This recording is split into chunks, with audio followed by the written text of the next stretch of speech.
Assessore Amel, una settimana con tanti problemi per la raccolta. Ecco, vogliamo fare un chiarimento e dare anche qualche indicazione ai cittadini che magari non ne sono a conoscenza. Sì, proprio perché siamo nella settimana di Pasqua è una via crucis costante questa della spazzatura. Noi ci siamo trovati all'improvviso per cause di forza maggiore, perché all'improvviso il centro Raco, dove trasportiamo l'umido e depositiamo l'umido, che si trova in provincia di Catania, ci ha detto dobbiamo riparare delle macchine e non possiamo ricevere l'umido.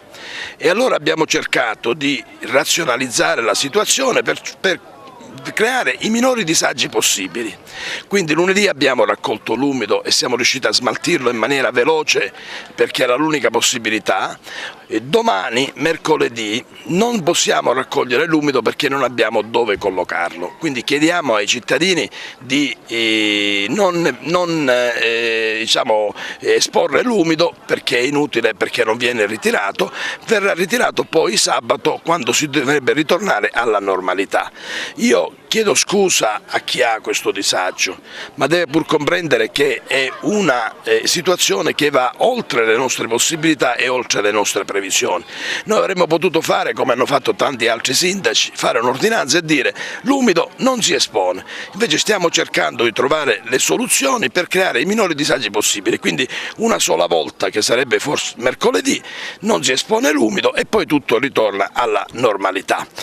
Voglio cogliere l'occasione di questa intervista per comunicare che da domani si può incominciare a conferire di nuovo presso l'isola ecologica di Piazzale La Malfa.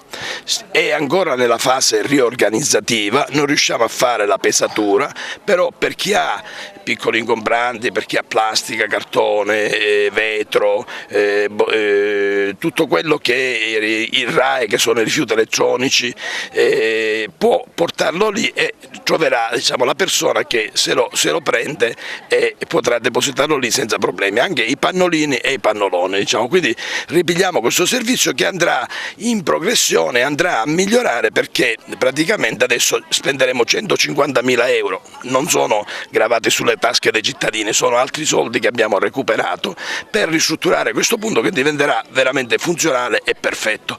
A giorni partirà anche il sistema della raccolta degli oli esausti, gli oli vegetali esausti, e saranno nell'isola ecologica e in alcuni istituti scolastici che poi comunicheremo.